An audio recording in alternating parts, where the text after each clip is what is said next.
Hello, everyone. Welcome to Hodgkins 2 Electric Boogaloo and my newly smooth as a baby's bottom, bald as fuck head. I am your host, Julio DeSanctis. And yesterday, I technically shaved my head, but really what I did was I took a razor. Since there's no product placement here that I'm being paid for, it could have been a Bic, it could have been a Gillette. You know, send your money now, endorsers, and I'll reveal. Anyway, I took it and I dragged it across my head, and it just sort of uprooted all the hair on my head, on my face, with the exception of my mustache, because that has always been a tad bit thicker. That's where you say to yourself, flavor saver. Anyway, it just pulled up. The hair just all pulled up. And the reason I know that the hair pulled up is besides the fact that I didn't feel like, the act of shaving, there's no stubble 12 hours later, and there's no stubble at all, which means it's just gone. Now, I'd like to say that I think I look a bit like Vin Diesel or The Rock or maybe some other famously handsome bald man, whoever that might be. But I think more likely I look like old Rod Steiger, maybe young Rod Steiger, fat Rod Steiger, the Illustrated Man. And if you will, with the Illustrated Man, I suppose we could go with the idea that I might look like a pre-tattooed Bam Bam Bigelow. And now could be the perfect time, since I have no tattoos on my body, I could go get a tattoo that runs over my head, the flames, maybe an American flag, whatever it is that later on in my life, when I eventually do lose my hair naturally, that's when it becomes revealed to everyone. And they'll be horrified. Like, what's the matter with that old man with the weird patchy hair and a tattoo underneath it? Anyway, actually, you know what I'm seeing now more than anything? I'm seeing a mix of Charlie Brown and that old game, if you recall playing, where it had the lead shavings and the magnet and the circle head drawn onto the cardboard, and you drag the magnetic shavings up, and you put hair on the guy, and you put a little beard on the guy, and maybe you put glasses on the guy.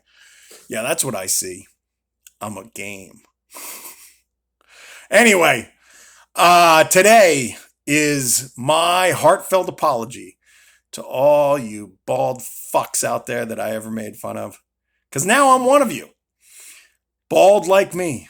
Say it loud. I'm bald and I'm proud.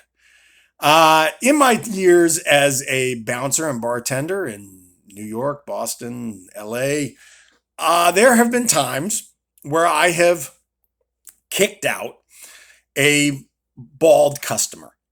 And I have found that sometimes bald men can be especially sensitive to their bald condition. And I know that bouncers are supposed to de-escalate a situation. Bartenders aren't supposed to antagonize necessarily, but sometimes I am guilty of such. So now is my time to apologize to the guy who kept on ordering Jameson and gingers, and then when the bill came, he was shocked that I had upcharged him for the call whiskey while insisting that he just really wanted regular Irish whiskey and he wasn't going to pay this. I never should have called you Costanza over and over again. Never should have said, whatever, Costanza, just pay me whatever you think is fair. Sure, Costanza, that makes total sense. That was wrong of me.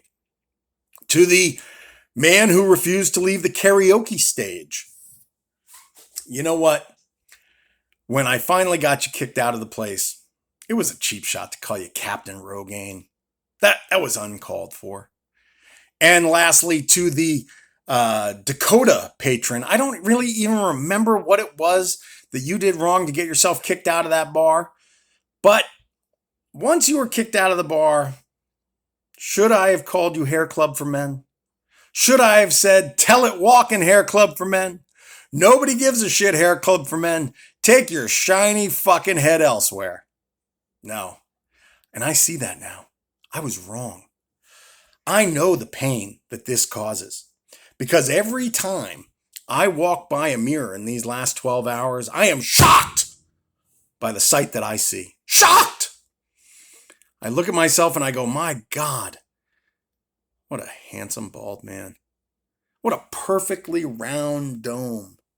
Got a slight tip to it, like a Marvelous Marvin Hagler head, but that really only adds to the allure. The Yul Brynner. Again, I'm out of really famous bald men's names, but you get the point. I am sorry. And should my hair grow back into the illustrious pompadour that it once was, the hair that made Elvis and Superman jealous, the Italian helmet that was a calling card for so many years, and the beard. Oh, the beard was beautiful, wasn't it? It was like the brawny paper towel man, only thankfully not a ginger. Anyway, should that hair grow back, I will not forget this time that I've had to spend in the aggrieved minority of the bald. I get it. I mean, I suppose if you grew into it, if your hair was like slowly falling out and you eventually said, maybe I won't stick with this Friar Tuck look and I'm just going to shave it instead, then you would have grown to accept it and gotten used to it. But overnight, holy shit, it is scary. And with the crazy eye that I got going, thanks to the Horner syndrome, this is like a hills have eyes situation. So again, I am sorry if I made fun of you baldos. It was wrong of me. And I see that now. And should my brows fall out and these mustache that I still manage to maintain go to, I'll apologize to Sinead O'Connor as well. All right. Fuck cancer, everybody. But let's have a good time doing it. I'll keep fighting the good fight. Hopefully you do too. And I will see you here again in a day or so. Love you all. Thank you very much. Bye-bye.